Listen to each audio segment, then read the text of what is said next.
বড় খবরে নজর রাখবো। অভিষেক বন্দ্যোপাধ্যায়ের বাড়িতে পৌঁছে গেলেন ইডির আধিকারিকরা। আরো একবার আপনাদের জানিয়ে রাখবো, ইডির আধিকারিকরা তারা অভিষেক বন্দ্যোপাধ্যায়ের বাড়িতে পৌঁছে গিয়েছেন এবং এই মুহূর্তে যেটা জানা যাচ্ছে যে প্রাথমিক নিয়োগে দুর্নীতি মামলায় সমনের জন্য তাকে অভিষেক বন্দ্যোপাধ্যায়ের বাড়িতে তারা পৌঁছে গিয়েছেন এবং সামনের সপ্তাহে তাকে হাজিরার নোটিশ দেওয়া হলো। দেখতে পাচ্ছেন এই মুহূর্তে সেই ছবি, অভিষেক বন্দ্যোপাধ্যায়ের বাড়ির সামনে ইডির অফিসাররা তারা দাঁড়িয়ে রয়েছেন। কালীঘাট রোডের বাড়িতে তারা পৌঁছে গিয়েছেন। ঠিক কি জানা যাচ্ছে এখনো পর্যন্ত? প্রকাশ সিনহা সরাসরি আমাদের জানাবেন। প্রকাশ, ইডি সূত্রের খবর, যেটা ইডি সূত্রে জানা যাচ্ছে যে আজকে ফের ইডি আধিকারিকরা অভিষেক বন্দ্যোপাধ্যায়ের বাড়িতে গিয়েছিলেন এবং সেখানে তারা নোটিশ দিয়ে এসছেন প্রাথমিক নিয়োগ দুর্নীতি মামলায়।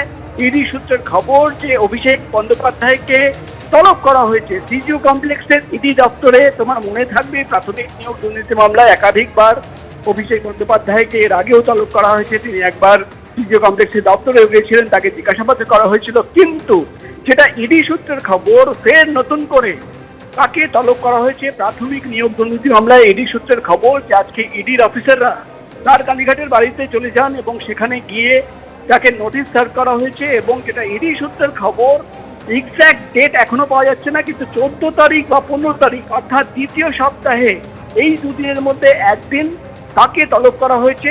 সেকেন্ড উইকে অভিষেক বন্দ্যোপাধ্যায়কে তলব করা হয়েছে সিজিও কমপ্লেক্সের ইডি দপ্তরে।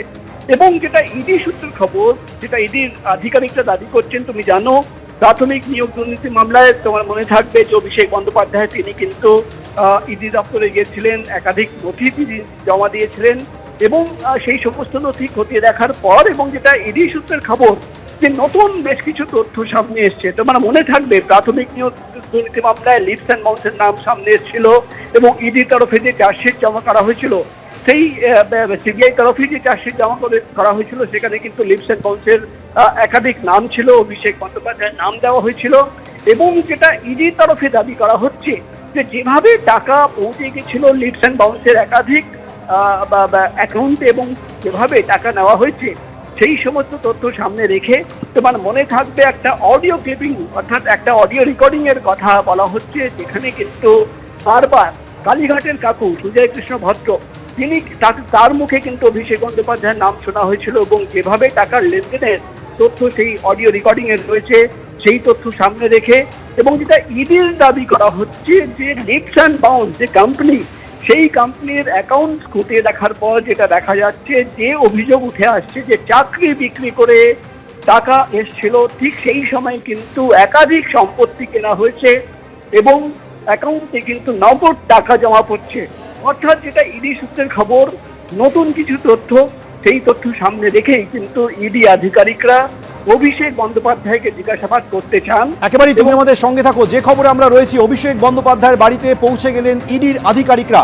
কালীঘাট রোডে অভিষেক বন্দ্যোপাধ্যায়ের যে বাড়ি, সেই বাড়িতে গিয়ে তারা ইতিমধ্যেই সমন ধরিয়েছেন। প্রাথমিক নিয়োগ দুর্নীতি মামলায় অভিষেক বন্দ্যোপাধ্যায়কে সমন দেওয়া হয়েছে, সামনের সপ্তাহে হাজিরার জন্য নোটিশ দেওয়া হয়েছে। তদন্ত করতে গিয়ে বেশ কিছু তথ্য সামনে আসে, সেই তথ্যকে সামনে রেখে জিজ্ঞাসাবাদ করতে চান ইডির আধিকারিকরা। অভিষেক বন্দ্যোপাধ্যায়ের বাড়িতে পৌঁছানো ইডি আধিকারিকরা। প্রকাশ সিনহা আমাদের প্রতিনিধি রয়েছেন আমাদের সঙ্গে। প্রকাশ, এর আগে তদন্তে লিপস অ্যান্ড বাউন্সের কথা জানা গিয়েছিল, একটি অডিও মেসেজও কিন্তু সামনে এসেছিল। সেক্ষেত্রে কোন কোন সূত্রের খোঁজে, কোন তদন্তের জন্য অভিষেক বন্দ্যোপাধ্যায়কে আবারও জিজ্ঞাসাবাদ করতে চাইছেন ইডি আধিকারিকরা?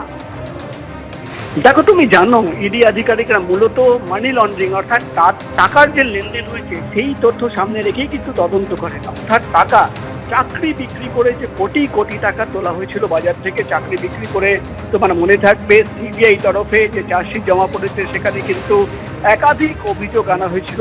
এবং সেই অভিযোগে একটা অভিযোগ ছিল যে কালীঘাটের কাকু অর্থাৎ সুজয় কৃষ্ণ ভদ্র, তার মাধ্যমে কিন্তু একাধিক এজেন্টরা তারা কিন্তু চাকরি বিক্রি করে যে টাকা পৌঁছে গেছিল তাদের কাছে, সেই টাকা পৌঁছে গেছিল সুজয় কৃষ্ণ ভদ্রের কাছে এবং লিপস অ্যান্ড বাউন্সের অ্যাকাউন্টে।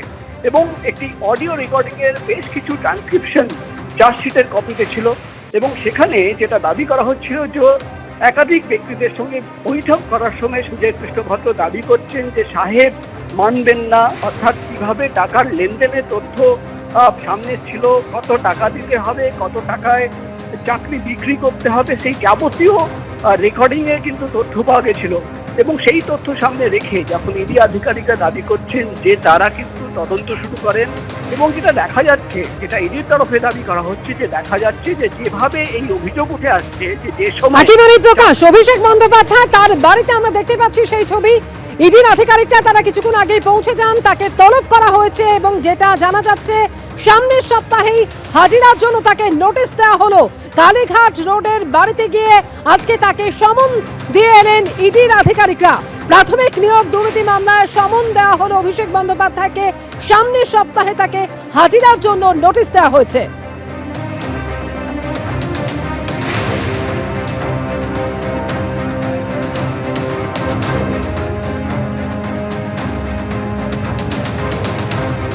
অভিষেক বন্দ্যোপাধ্যায়ের বাড়িতে আজকে কিছুক্ষণ আগে পৌঁছে গিয়েছেন ইডির অফিসাররা, এবং যেটা জানা যাচ্ছে সামনের সপ্তাহে হাজিরার জন্য তাকে নোটিশ দেওয়া হয়েছে। প্রাথমিক নিয়োগ দুর্নীতির মামলায় অভিষেক বন্দ্যোপাধ্যায় তাকে সামনের সপ্তাহে হাজিরার জন্য বাড়িতে গিয়ে নোটিশ দিয়ে এলেন ইডি আধিকারিকরা।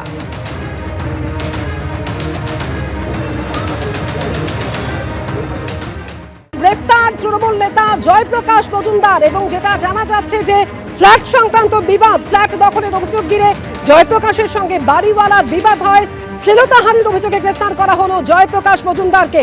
আর এই নিয়ে বিধাননগর উত্তর থানায় অভিযোগে দায়ের হয়। সরাসরি এই মুহূর্তে আমাদের সঙ্গে ঝিলাম করঞ্জাই রয়েছেন।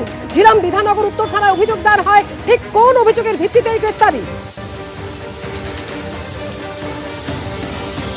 একদমই তোমাকে জানাবো যে ঘটনাটা হচ্ছে বিধাননগরের যে AE 337 এখানে একটি ফ্ল্যাট নিয়ে, যেটি জয়প্রকাশ মজুমদার অভিযোগ 2012 সালে তিনি ভাড়া নেন, এবং 2012 সালের পর তার যে চুক্তির মেয়াদ 2015 সালে সেই মেয়াদ উত্তীর্ণ হয়ে যায়। তারপরে নতুন করে কোনো চুক্তি হয়নি। তা সত্ত্বেও তিনি রাজনৈতিক প্রভাব দেখিয়ে সেই ফ্ল্যাট দখল করে রেখেছিলেন বলে অভিযোগ, এবং তিনি যার সঙ্গে চুক্তি করেছিলেন সেই ব্যক্তি যে ওনার তিনি মারা যান, তার স্ত্রী এই মুহূর্তে বর্তমান রয়েছেন, এবং তার স্ত্রী গত মাসে তার স্ত্রীর সঙ্গে কথা হয় যে তিনি সেই ফ্ল্যাট ছেড়ে দেবেন, এবং অভিযোগ যে তিনি তা সত্ত্বেও ছাড়েননি। এবং আজকে যেটা বিবাদ হয় যে ফ্ল্যাটের যে গেটের সামনে গিয়ে AE 337 সেখানে গিয়ে যিনি ফ্ল্যাট ওনার ভদ্রমহিলা তিনি যান, এবং সেখানে গিয়ে তিনি সেখানে তালা দেন।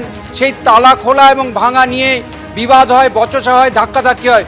অভিযোগ এই প্রবীণ ভদ্রমহিলাকে জয়প্রকাশ মজুমদার ধাক্কা মারেন, এবং এই ভিত্তিতে তারপরে পুলিশকে ডাকা হয়। বিধাননগর উত্তর থানার পুলিশ ঘটনাস্থলে আসে, এবং তা প্রথমে জয়প্রকাশ মজুমদারকে আটক করে নিয়ে আসা হয় এখানে, এবং তারপরে নির্দিষ্ট অভিযোগের ভিত্তিতে শ্লীলতাহানির অভিযোগে তাকে গ্রেপ্তার করা হয়েছে, তেমনটাই জানা যাচ্ছে বিধাননগর উত্তর থানার অভিযোগ এই ভিত্তিতে। এবং তাকে যে ধারাগুলোতে মামলা করা হয়েছে, যে অভিযোগ রুজু করা হয়েছে, তার ভিত্তিতে যে ধারাগুলো বিএনএসের ধারাগুলো তোমাকে জানাচ্ছি, 308-2, 329, 115-2, 329-4, 74, 318-4 এই ধারা বিএনএসের এই ধারাতে তার বিরুদ্ধে যে অভিযোগ সেই মামলা রুজু করা হয়েছে, এবং এর ভিত্তিতে তাকে গ্রেপ্তার করা হয়েছে। ধন্যবাদ ছিলাম তোমাকে। এবিপি আনন্দ, এগিয়ে থাকে, এগিয়ে রাখে।